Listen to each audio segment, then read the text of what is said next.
Before I even start this video, I have to give a huge disclaimer, because this video was not supposed to go the way it did. I ran into so many problems, I couldn't even begin to express my frustrations. To make a long story short, about a quarter of the way into filming with my GoPro on this hot and very humid day, well, the thing ended up overheating, and oddly enough, part of that footage ended up becoming corrupt and completely unusable. Not only that, but somehow I ended up forgetting that the day that I was working on this bike happened to fall on the same exact day that there was a huge bike festival and rally going on. So because I was working on the Classic 350 outside in the open, I had at least a dozen bikers stop and talk to me about the bike, most of which had no idea what a Royal Enfield even was. So a 45-minute job ended up becoming 3 hours long. Also not helping is that one of the parts ended up breaking on me, which I'll talk about later on.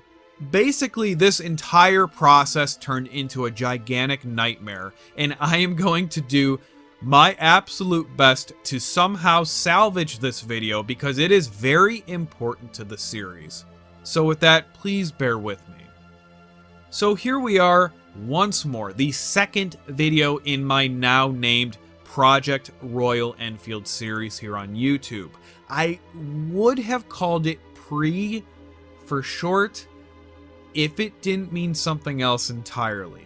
If you remember in the first video, I swapped out the stock air filter and intake for the Stage 2 kit by DNA. Again, as I've said in that video, the upgrade is immediately apparent and the bike now runs better than she ever had before. Even if you decide to keep the bike as stock as possible, the DNA Stage 2 kit is something I would still highly encourage at least looking into. But now we're jumping into an entirely different beast, something more fun, and that is a full exhaust system. There's a ton of different options available, from a near endless amount of slip-ons to catless pipes. I think, honestly, of all the bikes I've ever owned, this Classic 350 has like, I don't know, 10 times the amount of options for pipes. I've received several messages and comments telling me of what exhaust I should use, from Punjab, Indori, Red Rooster, even GPR makes one for this bike. While surprising, I unfortunately think that the GPR one looks, well, hideous, but that is just my opinion. I went on Hitchcock Motorcycles and purchased their free-flowing exhaust system. I've heard a lot of good things about them and their products, so I figured, well, you know what, why not? Especially since no one around where I live has this pipe set up on their Classic, or Meteor for that matter. The full exhaust is fairly expensive compared to most other options on the market. However, the GPR is the most expensive one I've seen so far at near $500, and that is just for a slip-on.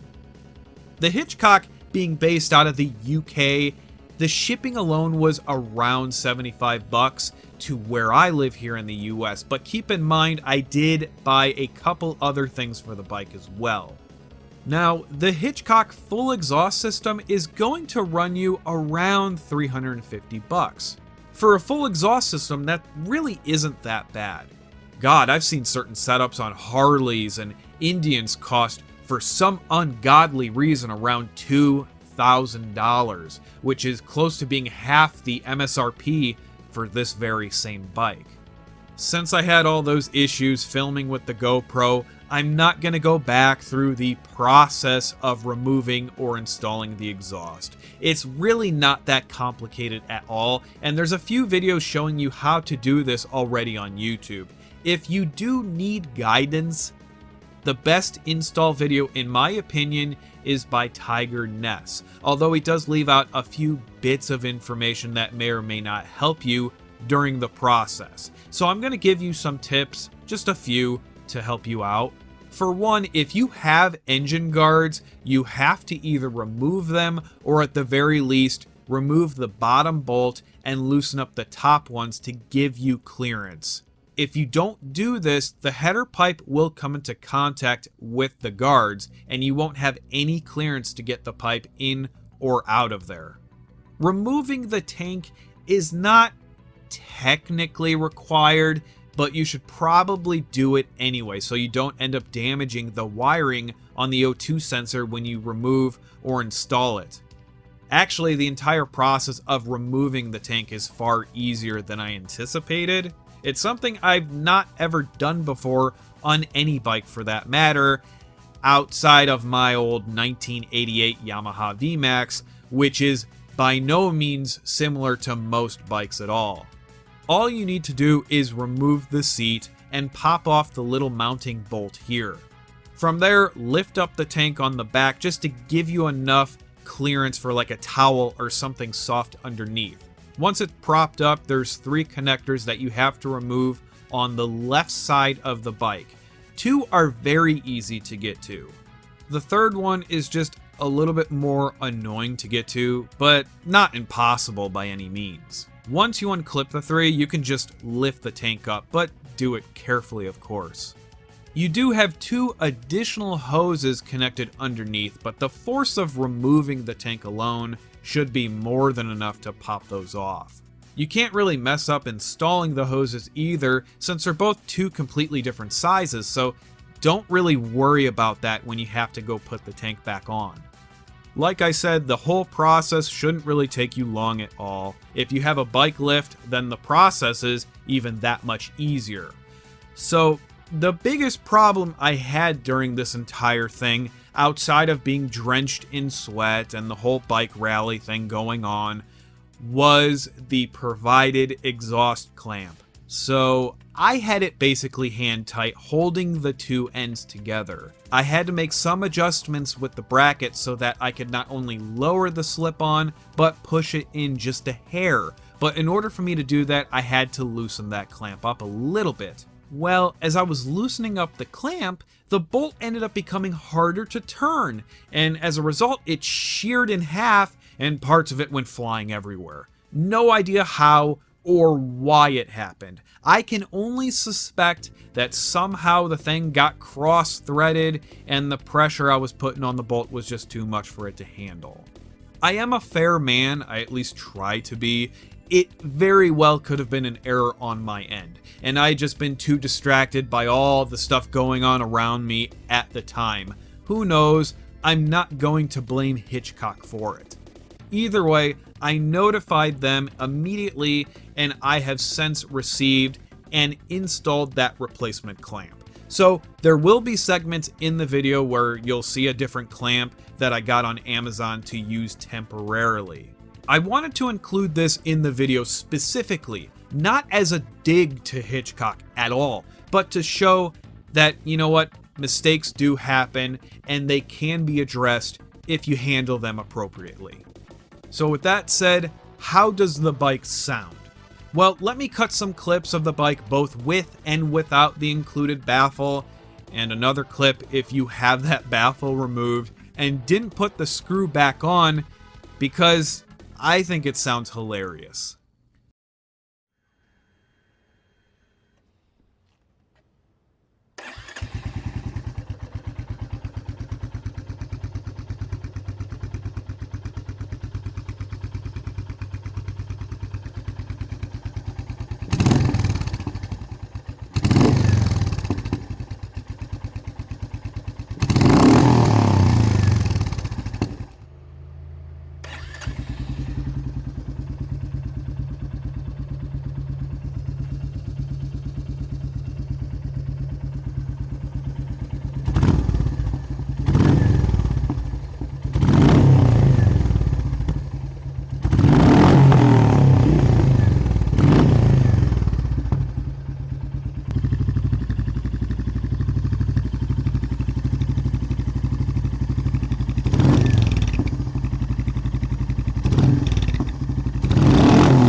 the difference of having the baffle in versus not at all is definitely easy to tell, at least in person. For one, the tone of the exhaust is different.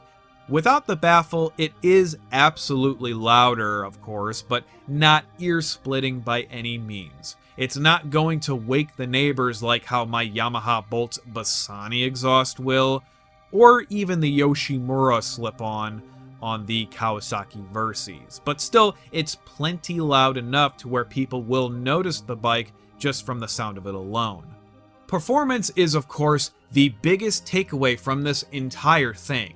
Numerous people going around telling me and everyone else that an exhaust system alone will make a huge difference, not only to the 0 to 60, but also to the top speed.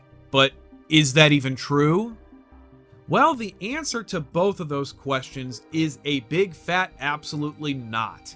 At least with me, there was zero difference in the 0 to 60 times. A bone stock classic 350 gets to 60 at 12.5 seconds. The best I've ever gotten was 12 seconds, which is exactly what I had when I installed that DNA Stage 2 kit in the first episode. The exhaust did not make any difference in these numbers. Now, off camera, there is an offshoot chance that I have gotten a faster time.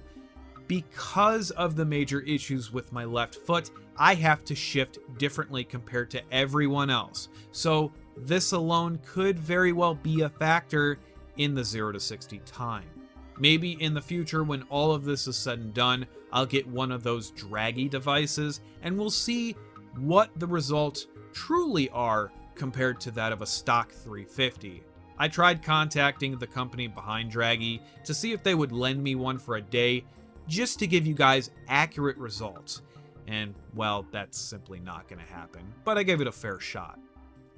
I think this has turned into one of those situations where people think that just because the bike is far louder, that you get this feeling of, okay, yeah, more loud equals more fast. I think the bike is faster just because it's louder, but that's simply not the case at all, just with these two performance mods alone. However, the one improvement that I did notice was how I was able to get to the top speed of 75 miles an hour on flat ground in fourth gear, no problems, without hitting the rev limiter, which is something I know I couldn't have achieved that easily prior.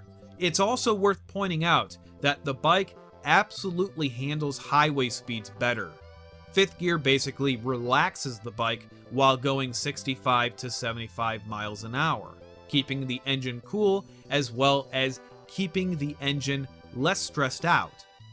While the low end is virtually no different than before the exhaust change, the high end I think is where you're going to notice some differences. Another key point is when you hit top speed in fifth gear, the bike now absolutely wants to go faster, but it can't. This is very important I mention this because a ton of people have told me two different things regarding the bike's top speed that are full-blown myths. The most common thing is how people are saying that the 350's top speed is controlled by a rev limiter. Well, that would prove impossible considering there's no way the bike is anywhere near close to the rev limiter before the speed limiter kicks in. The other myth I knew was wrong from the get-go was people telling me that if you want the bike to go faster, all you have to do is slap on performance parts, basically like I've been doing already. Well, again, this is a big no. Throw all the performance parts you want on the bike. Hell, slap a turbo on a thing. Yeah, it might make the bike quicker, but it's not going to change that top speed. The bike's speed is electronically controlled by a speed limiter, or another word would be a governor, which really is not that different of a concept to what we have on modern cars. Can it be altered? Can it be removed? Yeah, I'm sure it can.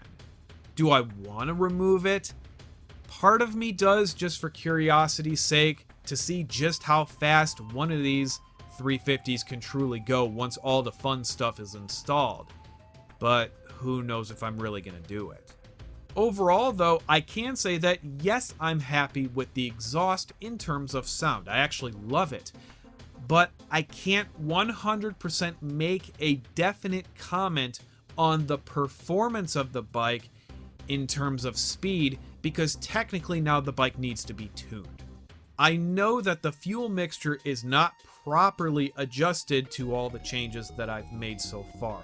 The bike from the get-go, to my understanding, runs a little lean from the factory, so adding all these parts without having it tuned isn't really going to do much in terms of adding horsepower or torque or any other various benefits that you would otherwise see after having it tuned with these performance parts installed. So there we have it. Both the DNA Stage 2 and the free-flowing pipe are installed. In the next episode, yes, I will be installing the Fuel X Lite Auto Tune. Not only is it supposed to improve the power and the torque of the bike, especially with those parts I've already installed, but it claims to reduce engine and exhaust temperatures, provide a smoother engine operation, and a few other added benefits that I'm going to go over once the time comes. So if you've enjoyed the video and want to continue following the Project Royal Enfield series, then be sure to subscribe and stay tuned for that. As always, thank you so much for watching, take care, and ride safe. Oh, you beautiful gal, you great big beautiful gal. Oh, you beautiful doll, you great big beautiful doll. I don't know the words and I don't care because I'm losing my hair. Come on, Arnold, sing with me.